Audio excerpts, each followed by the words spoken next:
Last night, my shadow walked away from me.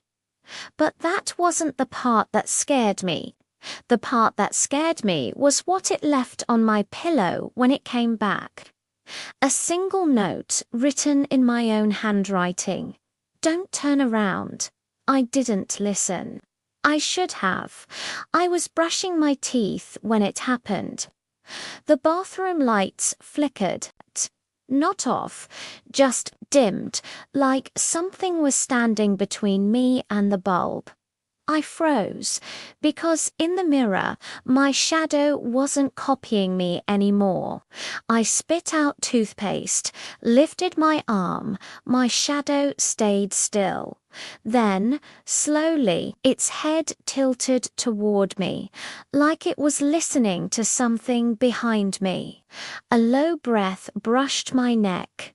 A whisper, "Don't move." My shadow raised its hand, but not to mimic me. It pointed behind me, and this time I heard it.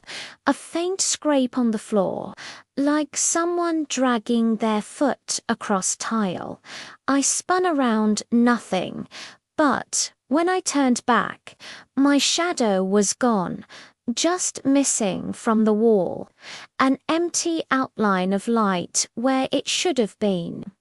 The light flickered again, and there, at the end of the hallway, a dark shape, flat, two-dimensional, my shadow. But it wasn't standing still. Its body stretched unnaturally, arms long, legs bending backward as it walked away from me. Slowly, deliberately, with each step, the air grew colder. The hallway lights flickered in sync with its movements, and then it turned a corner and vanished. That night, it came back, not attached to my feet, not where shadows belonged. It crawled up the wall, over the ceiling, and dropped something onto my bed. 3 objects. 1. A torn photograph of a girl I didn't know, her face scratched out. 2. A shard of mirror cold enough to frost my fingertips. 3. A red shoelace, frayed like it had been pulled from someone running. Every time an item fell, my bedroom door creaked open a little more. My shadow was standing behind it, just watching it. The next morning, I walked to school, if you can call it walking. I kept hearing footsteps behind me, but every time I turned, they stopped. No people, no cars, no wind. Just a third shadow that wasn't mine slipping along the pavement behind me, always stopping when I looked. At school, the janitor's basement door was cracked open. A cold draft rolled out, and something whispered my name from inside. I stepped inside. The basement lights flickered, and then I saw her. The same girl from the torn photo, but not her body. Her shadow trapped on the wall like a stain, hands pressed against the concrete. Her voice echoed, soft and desperate. "He copies you until he replaces you." I stumbled back. My shadow stepped out from behind the boiler.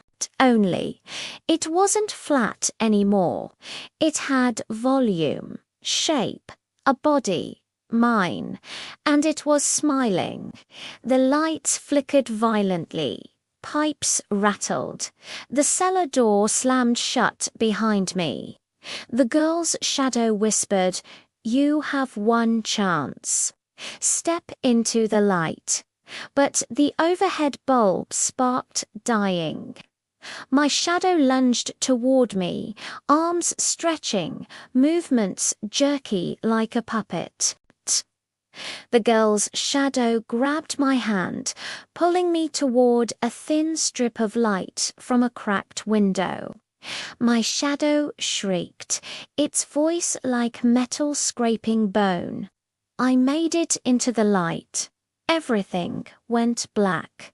When I woke up, I was outside, lying on the pavement near the school. Morning sun on my face. Kids walking past me like nothing happened. I stood up, dazed. And then the girl from the photo stood behind me, except she wasn't a shadow anymore. She grabbed my wrist and whispered, "Don't panic, but don't look down." My heart froze. Because she leaned closer and said, "You don't have a shadow anymore." I looked. She was right. The sun hit my feet, and nothing appeared beneath me. Then she whispered the final words. "He's standing behind you." Fade to black.